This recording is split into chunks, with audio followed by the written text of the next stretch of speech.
Hello everybody, welcome back to Planet X News. It is April 23rd, 2019.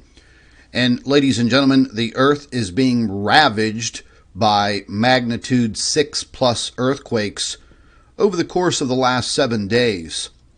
There was just another magnitude 6 plus earthquake that just hit, and we're going to go over that information here real quick. But I've just prepared this basic Planet X News earthquake report, and on the 18th of April, a magnitude 6.1 struck in Taiwan.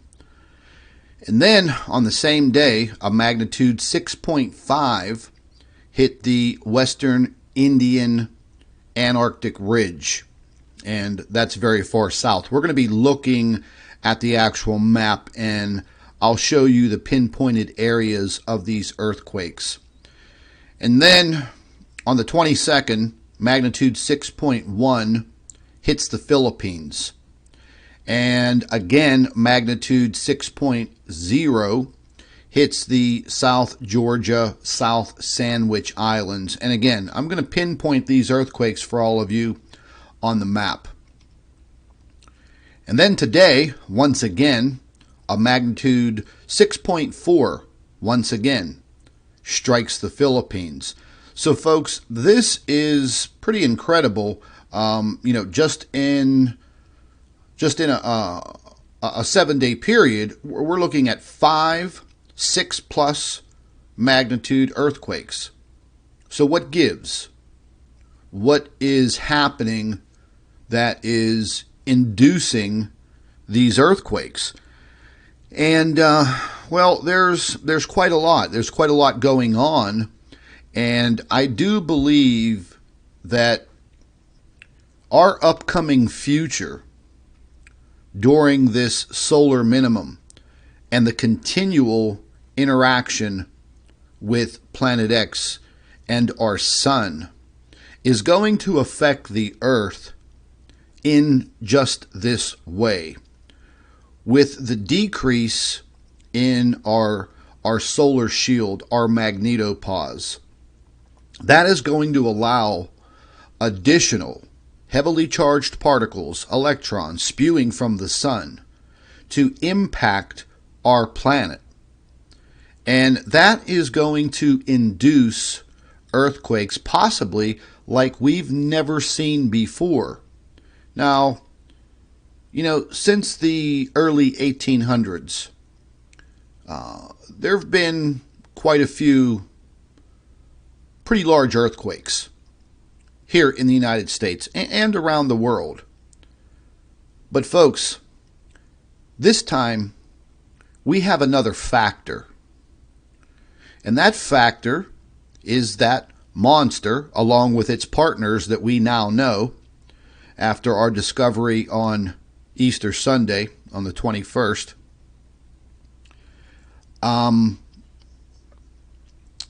This X factor, the Planet X factor, is going to play a major role in what's going to happen in the very near future. I don't have a crystal ball, so I can't predict that future.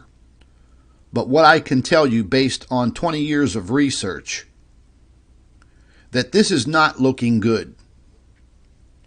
It's definitely not looking good for people who live in high seismic areas. And just the other day, we had a couple of earthquakes in the Cascadia fault zone off of the northern the northwestern part of the United States in the Pacific. We've all watched videos on the Cascadia subduction zone. We know about the damage that could be done through a tsunami if a major earthquake happens right off the coast of the state of Washington. That would affect the city of Seattle. It would devastate Seattle. Seattle would be underwater within minutes.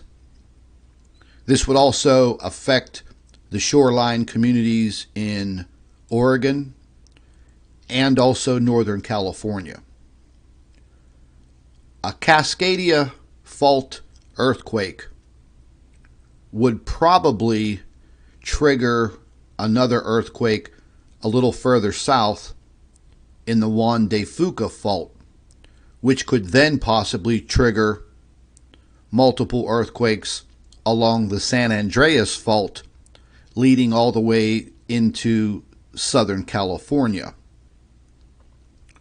I've done a lot of research and into these three fault zones, and folks, just like a lot of scientists say, these areas are well overdue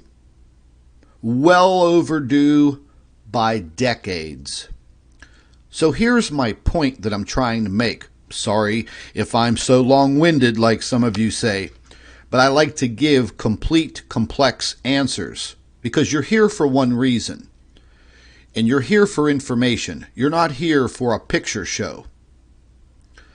So if our magnetosphere is weakening at a very rapid pace, and again, we are only in the infancy of these stages, then that means the more heavily charged particles that spew from the sun and impact our Earth, the increase of magnitude 6, 7, possibly even 8 earthquakes will start to impact our planet. Well, it could be on a daily basis, it could be on a weekly basis, it could be on a monthly basis. But what I'm telling you is the possibilities of this occurring are increasing every tick of the clock. I would just like to give a little warning out there for anybody who lives in seismically active areas. Please, sit down with your family, get yourself together with an immediate evacuation plan or some type of emergency plan, and make sure that you have emergency things like a medical kit, an emergency medical kit. Make sure that you have some distilled water available, at least 10 gallons if you have a family of 4. And make sure you have a flashlight, a good flashlight with batteries. Right now, these little LED flashlights and lanterns, they're inexpensive. They run off of smaller batteries, and they actually last longer and produce more light. So, picking up a few of those and making sure you have fresh batteries available, it's a good idea, especially if something occurs at night and you need to be able to see. So, have your evacuation plan. If you have to leave your home, know which direction you're going to go. And having these evacuation plans as far as where you're going to be traveling and getting out of, very, very important. You could see, just based on flooding events, how people try to escape flooding. They don't know where they're going, and the next thing you know, they get trapped, in a huge puddle of water. Then they try to drive through it. Then they get stuck. So, knowing your territory, having that evacuation route planned out. And listen, folks, these things don't take much to plan. And if you have kids, teenagers, listen, get them involved. Take the video games out of their hands for a little while and sit your family down and explain to them the seriousness of this. Just over the course of, sorry about that. Let's get back over to our report. Just over the course of these last few earthquakes, people have lost their lives. I believe in the Philippine earthquake that just occurred we're going to look at a we're going to look at a really crazy video. But that earthquake that occurred the other day, I was checking on the death toll, and it's up to 18. And there's a very large portion of people that are missing. Okay, they're probably in collapsed buildings and structures. So, just getting that out there. We're also starting to see some earthquakes in some very odd places. Excuse me. That's something that is kind of startling. Seeing earthquakes nowhere near fault zones. And we may see more of that. We definitely may see more of that. We're going to go over some information right now, and I'm going to show you what I've acquired here. So let's get out of this report, and let's take a quick look at where these earthquakes occurred. Now, I've pulled up the USGS, and we're looking at all of the earthquakes on our planet, magnitude 4.5 or greater, over the course of the last 7 days. Okay, so as you can see, the ring of fire going over from the west coast of the United States, moving further west across the Pacific, you can see the ring of fire. We have it right here, outlined by that huge fault zone, is pretty active over on this side. This magnitude 6.0, this was on the 22nd. This was down in the Sandwich Islands right here. Okay, this dead right on the fault line, right at the end of this fault line, which connects to, we'll zoom in here a little bit, which connects to another fault line right here. Now, there's not much down here, folks, just a little strip of islands. Moving over here, just south of Australia, magnitude 6.5, Western Indian Antarctic Ridge. Again, not a very large habitable area. It's out in the middle of the ocean. But again, bingo, right on one of these fault lines. Moving up into this area. This was, well, let's start up here. This was the magnitude 6.1 in Taiwan. Then we had the magnitude 6.1 in the Philippines, right there. And you see this this red box over here. Okay, that's telling you the intensity of that earthquake. That earthquake in the Philippines was very intense. Okay, and as you can see, it's not too far from Manila. And these are very, very heavily populated areas all through right here, all through this area. And again, that's the reason why 18 people lost their lives. These are in heavily populated areas. And then, just a few hours ago, we have this magnitude 6.4. And you can see, this is a level orange. So there's probably going to be some damage. They do have a tsunami alert. I haven't seen any data come in on that yet. But again, it's still very, very early. So we've had 5 magnitude 6 and above earthquakes in the course of the last 7 days. And there's a lot going on right before and as these earthquakes are occurring. So we're not out of the woods yet. And I'm going to show you why. We may actually see several more magnitude 6 plus earthquakes over the course of the next 5 to 7 days. So in total, folks, we're talking about 2+ weeks of pretty devastating earthquakes. So this is the earthquake that I was talking about earlier, and let's go ahead and zip into this area. Let me back out just a little bit. And this is the Cascadia subduction zone up here. There was a magnitude 5.5 right off the coast of Port Hardy, Canada. If you zoom in a little bit, you could see how close it was to the actual fault. Then there was a magnitude 4.6. So we have a 5.5 and a 4.6. Now, nothing has occurred there that's worth talking about as of yet. Now, we're looking at, once again, I'm starting to see these straight lines of earthquakes. And let me explain this to you real quick. You see, we have an earthquake right here, magnitude 5.0. Then we have a magnitude 5.1.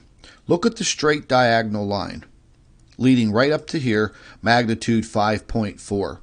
Then leading straight up, 4.5. Then leading straight up, and bingo, this magnitude 5.5. Now, I've noticed for quite some time, if I back out of here, look at that. 1, 2, 3, 4. These lines of earthquakes, this is very, very suspicious, and I can't figure out why this is actually occurring. Now, last week, if I actually pull up all of the earthquakes from last week, we would see a diagonal line of earthquakes straight across here going into the Middle East once again. I've been seeing this for quite some time. These perfectly straight lines of earthquakes, and they fall in a chronological order, meaning 1, 2, 3, 4. Now this earthquake just occurred today, but I'm using it as an example. But these earthquakes here, 1, 2, 3, 4, this occurred just the other day. And again, they're in a perfectly diagonal line. And I can't put my finger on why this is happening. I've been noticing this for probably the last 2 years. And I just can't figure out why that is happening. But sooner or later, I'm going to figure it out. But it's something that I've been watching very, very closely for the last 2 years. And it's not my imagination. It's actually happening. But I can't figure out why. And eventually, like I said, I will figure it out. Something very interesting that happened over in Manila. And I was actually sent this video yesterday by 2 of my subscribers. And I do have a lot of people that watch Planet X News over in Indonesia and the Philippines. And they're always sending me pretty wild-looking pictures from the beaches and things of that nature, and the sunsets and the burning orange skies. And I got these 2 videos yesterday. But I'm not going to show you the 2 video clips because we have it right here on Fox News. And, you know, folks, if a lot of you kind of get mad at me because I don't show your photographs and your video clips on my YouTube channel, you know, folks, back in 2017, I used to do that. And people would maliciously send me video clips and photographs, and I would show them on my YouTube channel. And then they would report me for a copyright strike and try to take my channel down. So I don't show people's photographs anymore. And it's not that I don't trust all of you, but at this point in time, I can't, because there are people out there that do very malicious things. But I have the 2 video clips that were sent to me very, very early yesterday. This just goes to show you how an earthquake can do really serious damage. I've never seen anything like this happen before. But what this is that very, very tall apartment building that you're seeing there has a penthouse on the very top. And on the top of that penthouse, they have a swimming pool with 8,000 gallons of water in it. The earthquake was so devastating, and it shook so hard that it shook the water out of the swimming pool and fell 600 feet to the ground. Now, the 2 subscribers that I have were in 2 different locations, and they filmed this. And Fox News, I guess, picked it up, but we'll go ahead and check it out. I'll let you guys watch this. Look at that.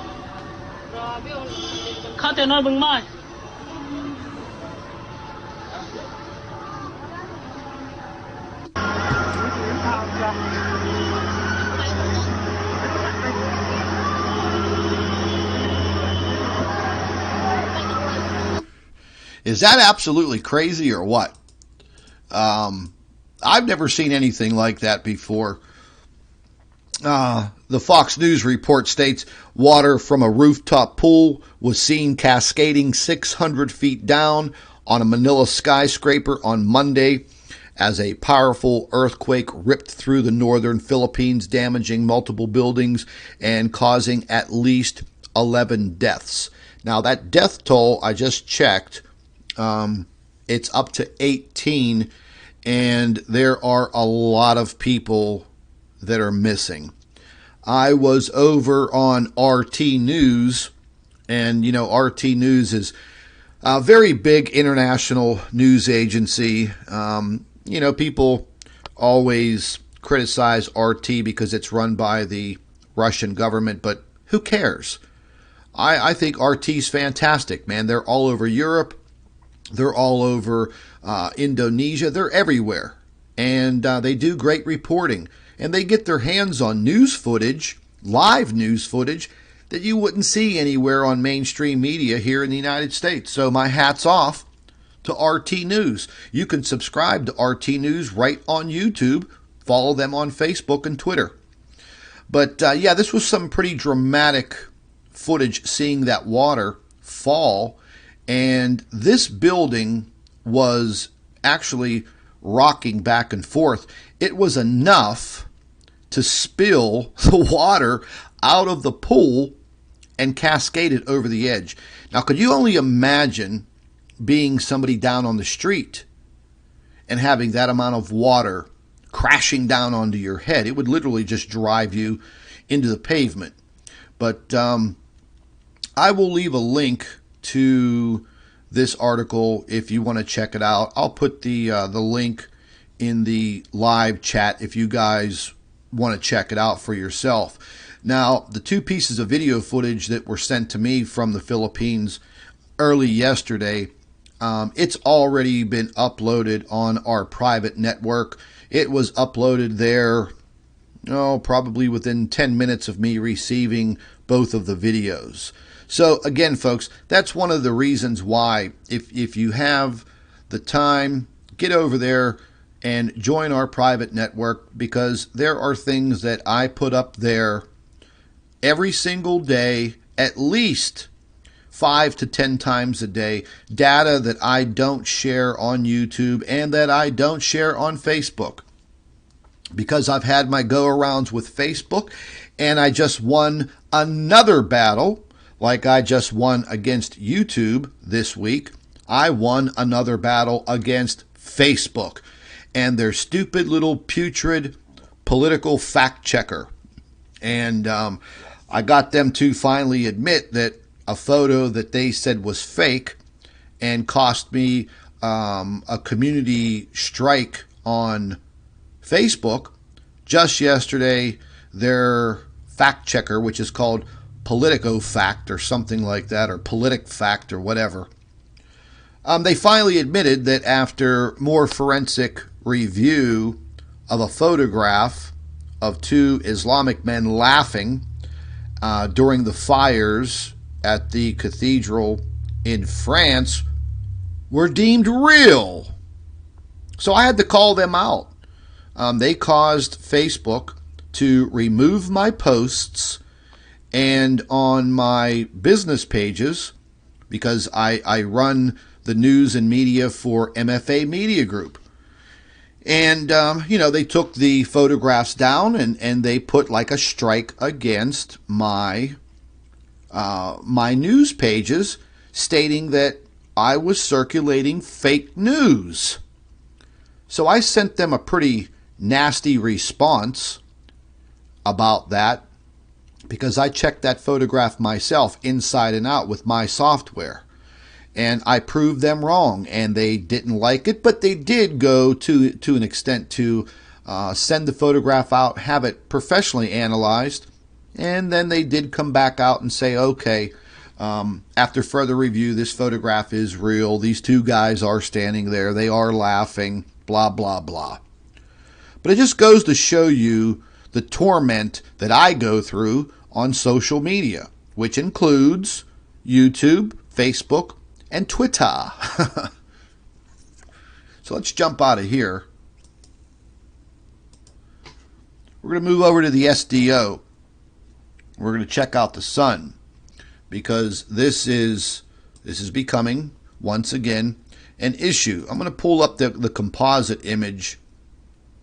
If you pay close attention to this region here, this is the last 48-hour loop, and you'll be able to see some of the explosions that were occurring and the solar flaring, and it's pretty cool to look at. It doesn't really show you that much.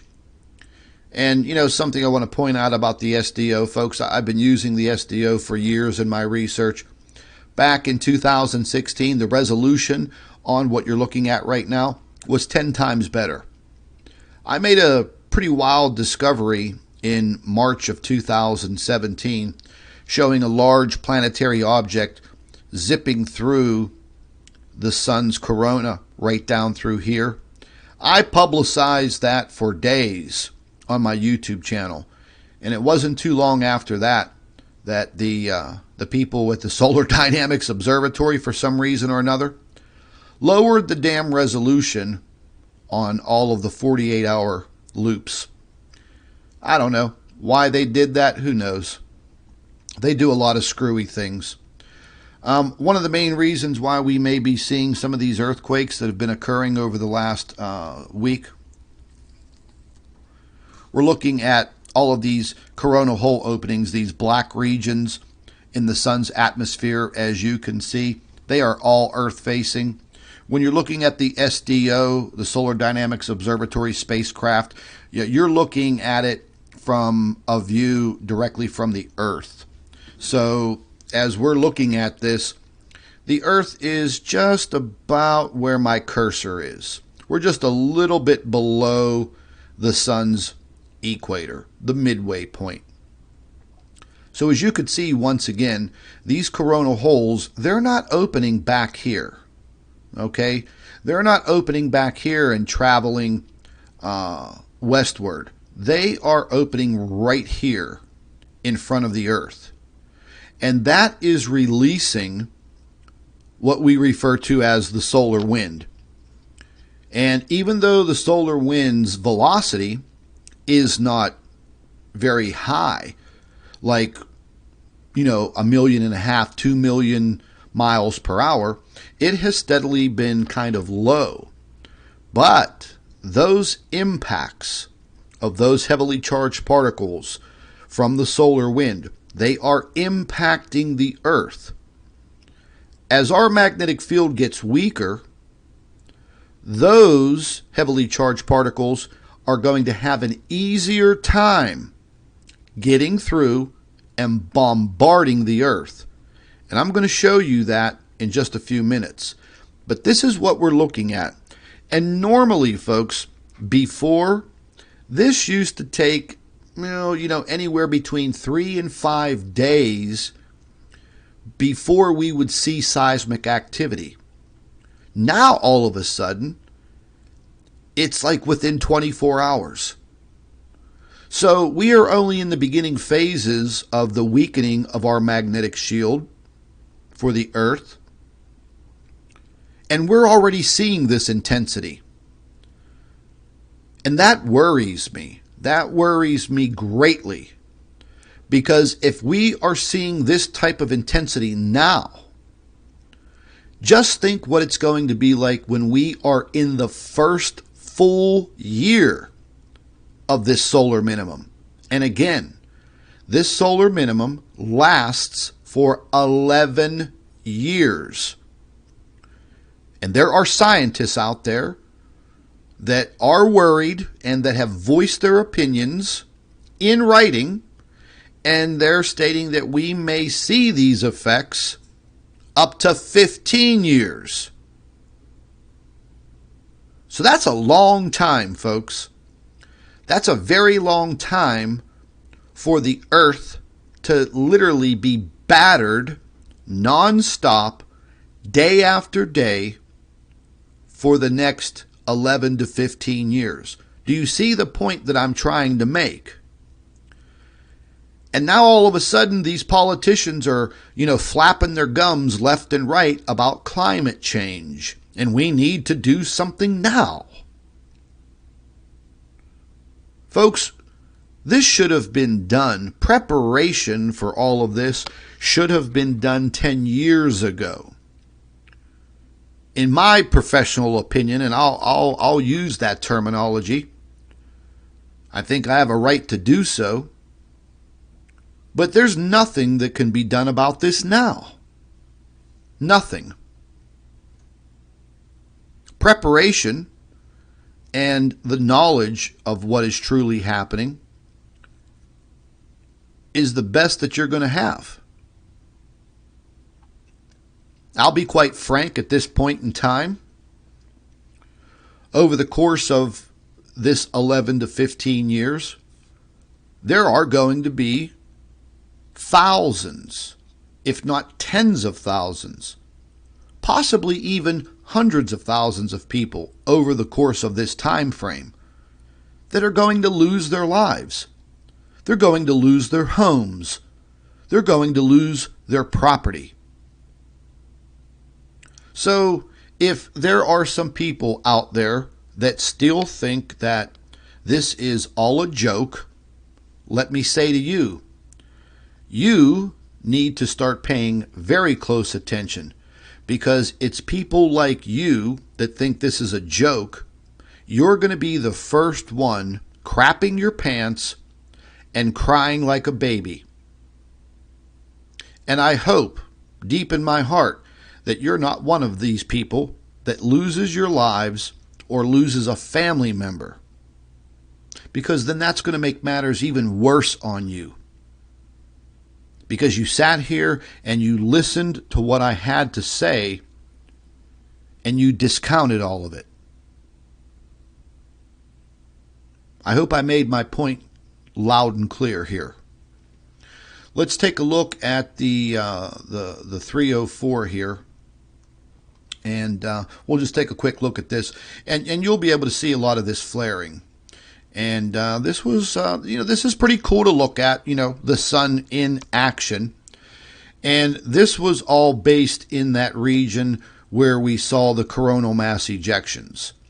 And thank goodness for those coronal mass ejections, because we were able to make some fantastic Planet X finds, some captures. And for the first time, I could definitely say, beyond a shadow of a doubt, that there are multiple objects orbiting our sun. And I think as time goes on, the interaction with these objects and our sun, it's going to intensify. And the reason why I say that is our sun is actually considered a small to medium-sized star. These objects that are orbiting our star, they seem to have pretty strong magnetic fields. As the sun gets weaker during the solar minimum, that solar minimum is not going to affect these stellar core Planet X objects, because they are not stars like our sun. These are just some really intense rogue objects. So as our sun loses energy, these objects do not. So the interaction with these Planet X objects and our sun intensifies. Now, during a solar minimum, you see very, very little activity on the sun. No sunspots, hardly any coronal mass ejections, very little solar flaring, very little plasma loops. But that's not happening. We're seeing some activity. And we saw a rare occurrence of this sunspot 2738 make its way across the face of the sun. And it's a good thing that when it did pop, it was off to the western limb of the sun, not directly Earth facing, or things would have been a little different here on Earth. And the reason why I say that, folks, is because in today's modern times, we rely so much on our electrical grid and our satellites and electronics. And if any of you want to dig a little deeper and find out what happens when a massive coronal mass ejection hits the Earth, go to the infamous Google and type in the search engine box, the Carrington event, and read about that. It happened a long time ago, burned up the telegraph lines. It did cause a lot of damage to the infrastructure back then. Just think what would happen now. You people are all worried about this supposed 3 days of darkness. You'll have 10 years of darkness. If a coronal mass ejection like that hits the Earth now, your modern day cars won't even start. Yeah. Because it will fry the electronics in your cars. It will burn up GPS satellites. It will take down the Earth's electrical network. And do you think that they are going to be able to repair that in just a couple of days? Absolutely not. Professionals and engineers that have studied this Carrington event stated that if something like that would occur today, it would destroy the electrical infrastructure of the Earth, what man built. The estimated time of repair could be up to 10 years. Guess what, folks? Your cell phone ain't going to work either, and you're not going to have internet access. So the threat possibility is severe. And we do, at this stage in modern times, rely entirely too much on these electronics. You know, it's like the double-edged sword and you're sliding down both edges. You're going to get cut twice.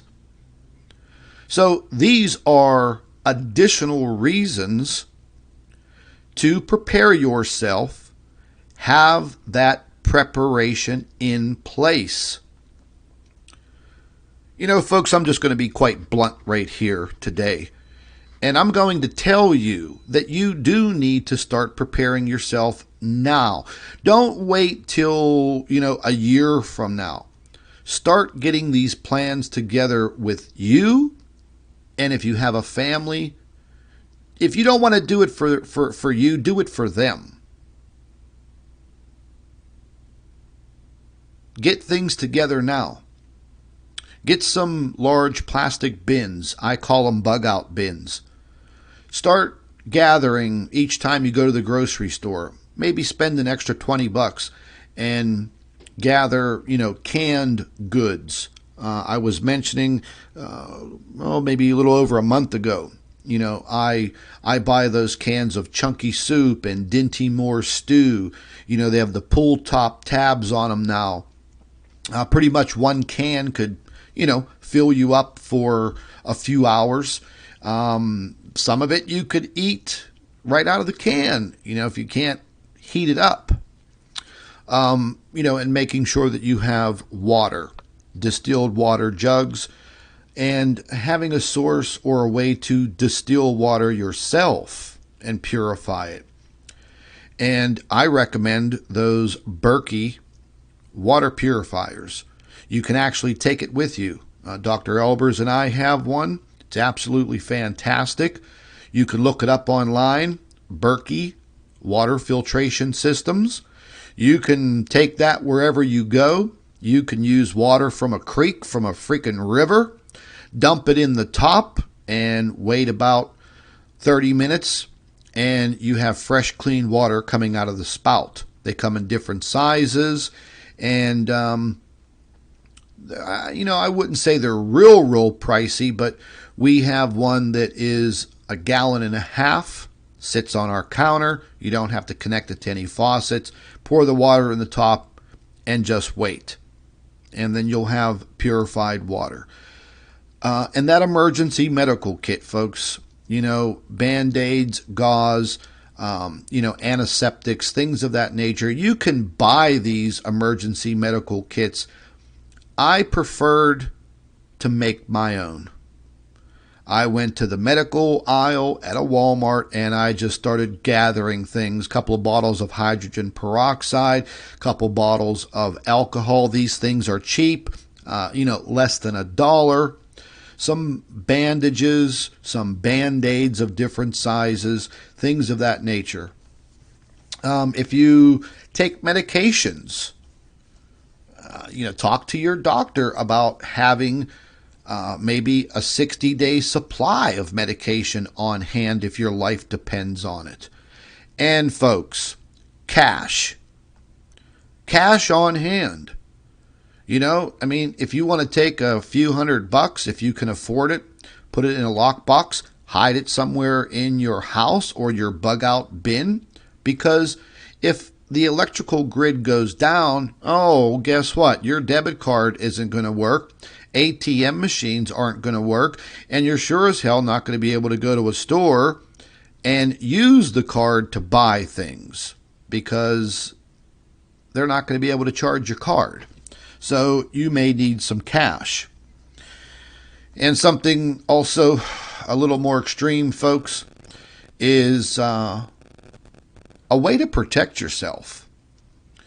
If anything crazy happens like that, well, all of the lunatics that we have floating around on this earth. And if somebody knows that you have food or money or gasoline or fuel or something that they want, they're going to try to take it from you forcibly. So, for all of you that don't believe in your right to bear arms, well, maybe you might want to rethink that. Figure some way, somehow, of having a way to protect yourself. Also, have something to cut with, like a machete or a small axe. And again, you can buy these things at Walmart, and they're not expensive. You can buy a pretty good machete for $20 to $25. Comes with a nice nylon case. Throw that in there because you never know what you may need to chop. You might need to chop some branches off of a tree to start a fire. So these are just some ideas for all of you. And over the course of time, if you have the extra cash, start getting yourself prepared. And let's just say this. I'm just going to throw this out there. Let's just say hypothetically that nothing ever happens. Nothing ever happens. But there's always that what if factor. And you don't want to be one of those people that falls into that category that did not prepare. Because then those times are going to be really, really rough. Like the old saying goes, it's better to be safe than to be sorry. Anyhow, anywho, and anyway. Let's jump over here and let's take a look at what is actually occurring with our magnetopause as we speak. And this is for today's timeline. You can see the dates up here. And you can see the fluctuations in the bow shock right here. You could see the intensity already coming in. And that is already coming in from the solar wind from 48 hours ago. Even though that solar wind is traveling at a lower velocity, it is still impacting our magnetosphere, our magnetopause. You can see just by the color coding of it, it's intensifying. And we can tell it's intensifying just based on these 5 magnitude 6 plus earthquakes that have already occurred. So again, this is something that we're going to be looking at on a daily, weekly, monthly, yearly basis for quite a long time. And there's nothing that we can do about it. I also believe that during these instances, like what we're seeing now, a lot of this is going to affect the weather. And that's something that I'll get into at another time. We actually may start seeing very, very severe electrical storms, very, very severe lightning storms. It's already actually been happening in certain areas of the world. And just over the course of the last couple of years, more people around the world have been killed by lightning strikes than ever before. So we are already starting to see these really intense electrical storms. And once again, I don't have to tell all of you that when lightning strikes, the power goes out. And we all bitch and complain if we lose electricity for an hour. Just think if you lose it for days, or weeks, or months, and you weren't prepared. So the cost of preparation outweighs not preparing. Doesn't take a rocket scientist to figure that out. What we're looking at here on your screen right now is the heavily charged electrons bombarding the Earth. And this is just over the last 48 hours, coinciding with the larger earthquakes that have occurred over the last couple of days. So there is some science based on what we talk about and what we investigate, research, and pay very, very close attention to. And you could see, this has engulfed the entire Earth. It has made its way inside of the satellite belt, which is the dotted line. And as the time goes on, you can see the date up here ticking away. And I'm going to go ahead and just stop this. We'll move right to where we're at in time, the 23rd. And you can see the intensity. And what happened with that intensity? Bingo. We had another magnitude 6 plus earthquake today. So we may see another one before the end of the day.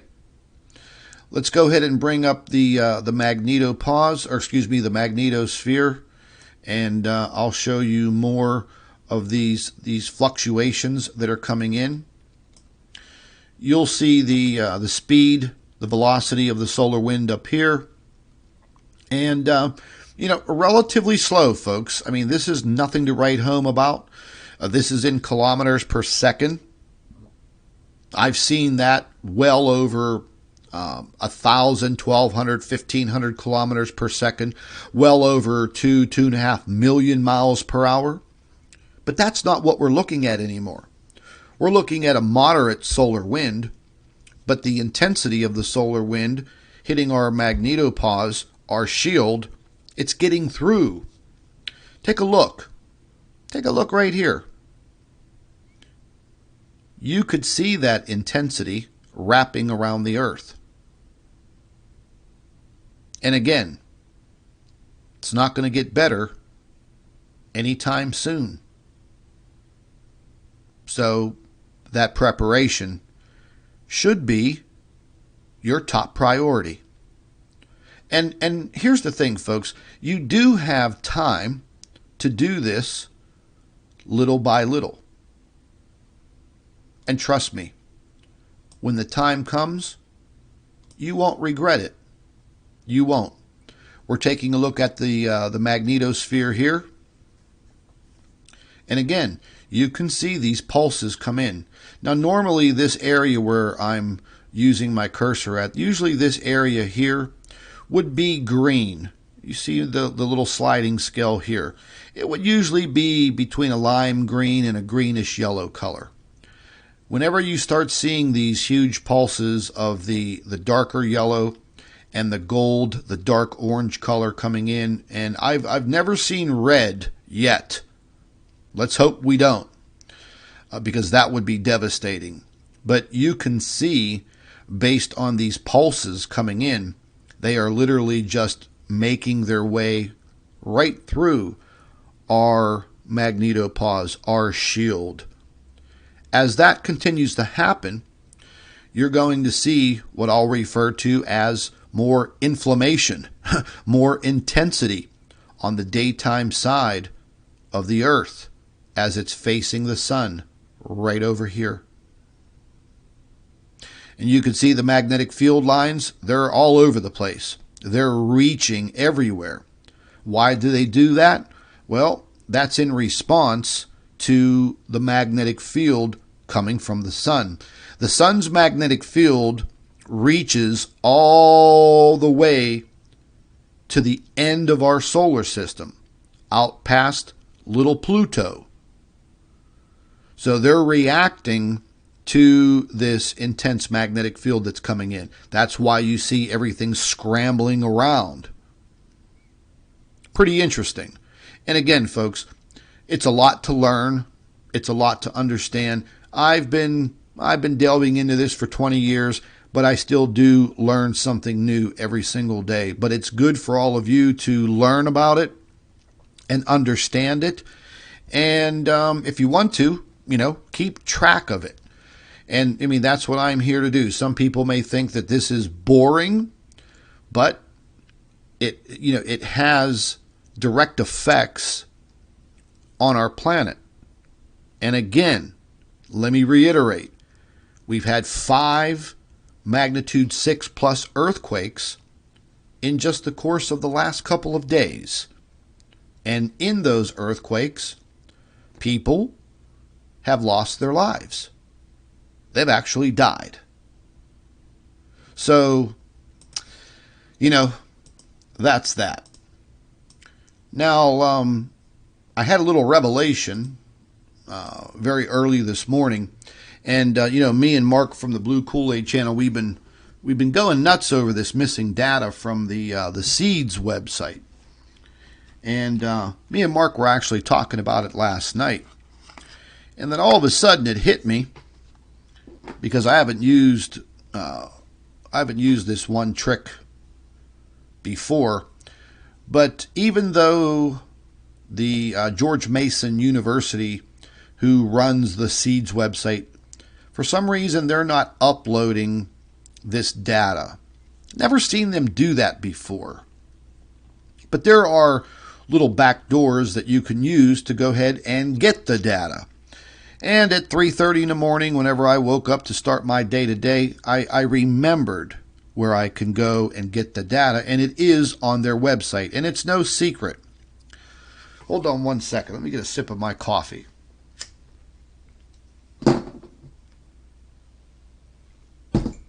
Alrighty.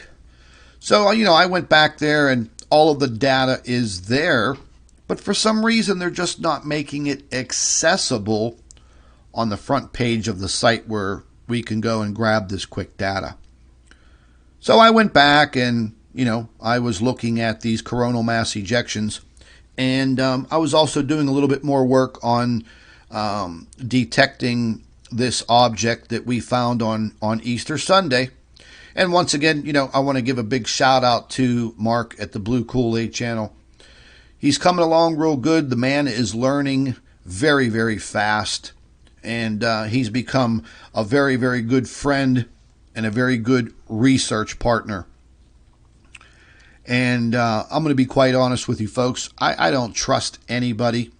I don't trust any of these other people on YouTube. But Mark is one person that I could say I definitely trust. And we're working pretty well together. We got each other's backs. And when you're going to do this type of thing, that's what you need. You need somebody to be out there being your eyes and your ears and helping you, not hindering you.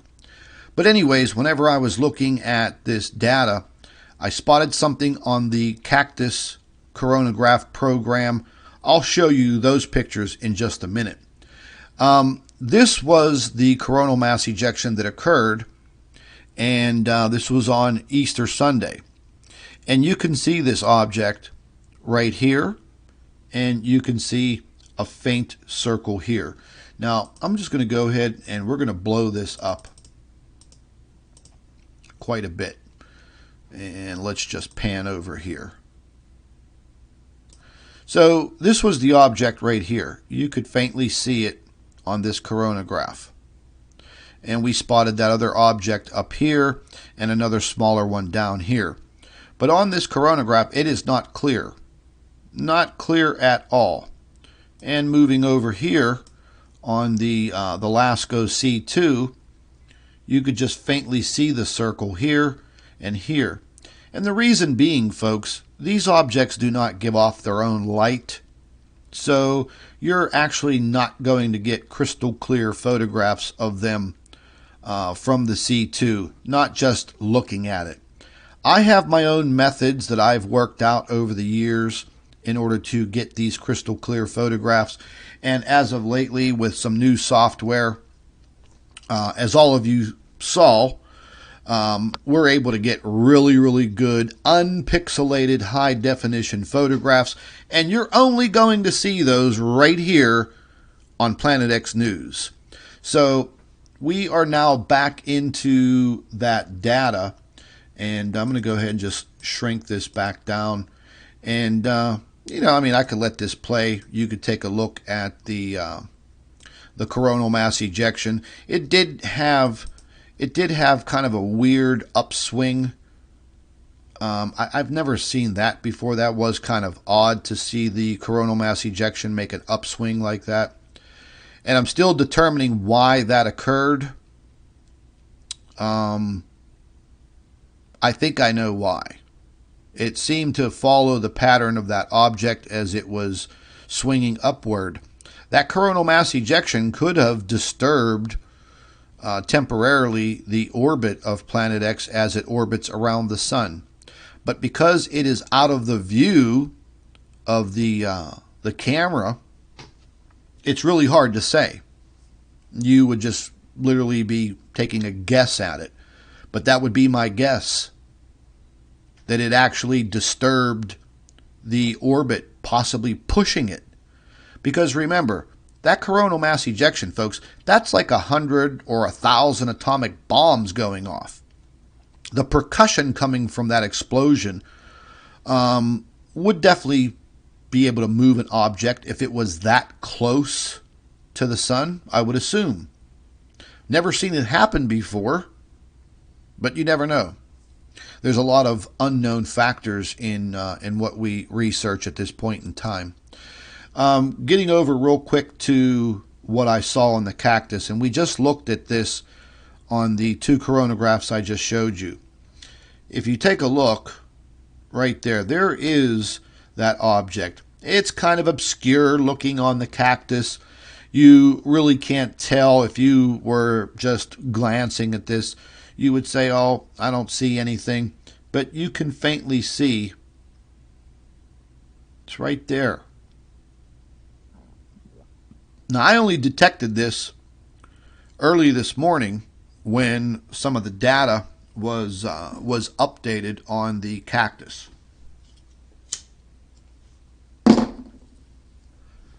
So we got that bad boy right there, and you know, it confirms. Here's a fainter photograph of it. This photograph here, I put through the high definition program. This is what you actually see on Cactus. So somebody would have probably missed that. And then right back here, we can see another big bad boy. You can see the perfect arch right there. And it is literally engulfed in that coronal mass ejection. That's why we're not seeing it perfectly. I wish we could. Boy, that would be, man, that'd be great. That would be great. This was the full coronagraph photograph. Again, this is dated for the 21st, 2019, April. And when you look at it from this view with the full coronagraph, if you've got a pretty decent trained eye, you would notice that perfect circle right there. And then you would notice that arch. And that's another spherical object right within that plume coming from the coronal mass ejection. And there's a few other little oddities here. I mean, that looks a little suspicious here also, but I don't think that's anything.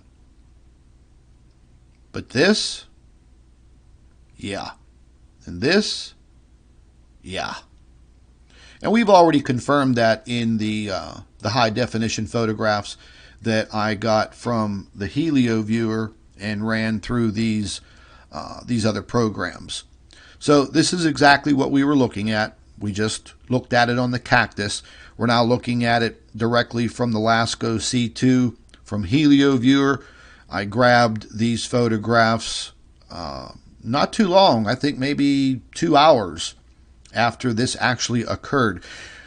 You know, in hopes that they don't scrub any more of the information and try to get rid of it before we find it. But yeah, we're always on top of it.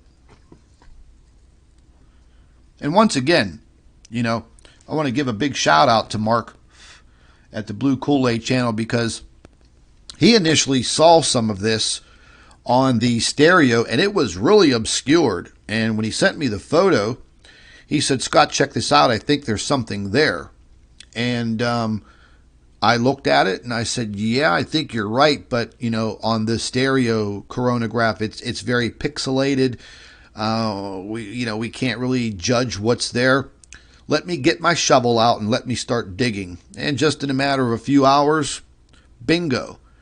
And the reason why I'm giving Mark so much credit on this is because his initial finding, his initial observation led to me finding for the first time 3 of these objects photographed in the same picture, all together. Now that is incredible. And that is something that you won't see on any of these other fake Planet X or Nibiru YouTube channels. You may see them using my work after I publicize it. And I'm going to be quite frank again right now, and some people may not like what I have to say. People kept telling me, go look at this Brian Knight. Go look at this Brian Knight, his YouTube channel. And I've seen Brian in my live chats, and Mark has, conversed with him back and forth. So this morning I get another one of these messages that, Brian has all of this secret data that nobody else was able to access. Well, once again, here we go, folks, with the flamboyant stories. We are able to access that data. That's not a problem. But after I publicized something, which was a major find, and I've told all of you before, look, I don't care if you use my videos on YouTube to make your own video showing the data that I have shown. But after you watch my video and you go to your YouTube channel and you use my words and my observations and claim them as your own, I think that's a pretty shitty thing to do. And you're not really doing your subscribers any favors. You're actually lying to them. So as I watch Mr. Knight's video that was just uploaded about 12 to 14 hours ago, he's using my same terminology, my same observations, and telling his subscribers this is what he saw. But it's not what Mr. Knight saw. It's what he got from Planet X News. Now, we're not all looking to be patted on the back. But again, you should be giving credit where credit is due. And that's how people work together. And this is one of the main reasons why I don't trust people. I don't trust other people on YouTube. Because they are all out for this sensationalism, this stardom. Oh, I want to be a YouTube star. Well, let me give you a little information on that, becoming a YouTube star. This is a pair of shoes that you don't want to walk in. Trust me on that. Mark could have testified to that already. You become a targeted individual. Trust me when I tell you that. I can't have normal conversations on my cell phone because I know the powers that be, the alphabet soup gang of agencies, definitely listen to me. There's no doubt. They've been monitoring me probably for quite some time, probably since 2016. Hell, the FBI's been to my house last summer. June 1st, knocking on my door, talking to me and Dr. Albers about our YouTube videos and the books that we write, suggesting that we should not make any more videos, not write any more books, and get the hell off of social media. Well, as you can see, we didn't follow their direction. So for all of you that think you're going to become some huge YouTube star doing Planet X research work, you're wrong. You're dead wrong. But I don't mind if you analyze my videos, use the photographs and the data to show your subscribers. But don't come to my YouTube channel and watch the videos and absorb the information and then go back to your YouTube channel and claim it was yours. Because I think that's a pretty shitty thing to do. You may fool other people, but you'll never fool me. I've been in this entirely way too long. And then people wonder why I don't share the information. That's why. Because people misuse it and they make outrageous claims. And those claims that they make confuses people. And that confusion disrupts the truth. I hope I make myself perfectly clear. And once again, I'm not trying to be some arrogant asshole, but I'm just calling it like I see it, and I'm calling it like it is. And some people don't like me calling out other people. But when you misuse my data, and you misuse my videos, or you misuse Dr. Albers' reports, well, folks, I have to take it personally. Because I have thousands and thousands and thousands of people around the world that rely on what I'm saying. And they listen to what I'm saying. They buy the books that Dr. Albers and I have published over the course of the last year and a half. So when other people are out there skewing the information, that's a problem. And I will be the first person to come out and call you out. And if you don't like it, sorry. You should have did the right thing. And there are many other YouTube channels that do the same thing. I just had this crackpot Alex Lujan steal one of my photographs from the Mauna Loa Observatory. He used it in one of his videos, claimed it was his observation, which it was not, because I made color changes to that photograph. I produced it in a high definition. He would have never been able to do that. And once again, he's out there lying to his subscribers. At the same time, he sent the photograph over to Steve Olson at WSO by email claiming, hey, look what I captured on the Mauna Loa Telescope Observatory in Hawaii. Yeah. So this, I mean, I've gone through this for years, folks. But when I catch you, I'm going to call you out. It's as simple as that. Other people have wanted me to look at other YouTube channels.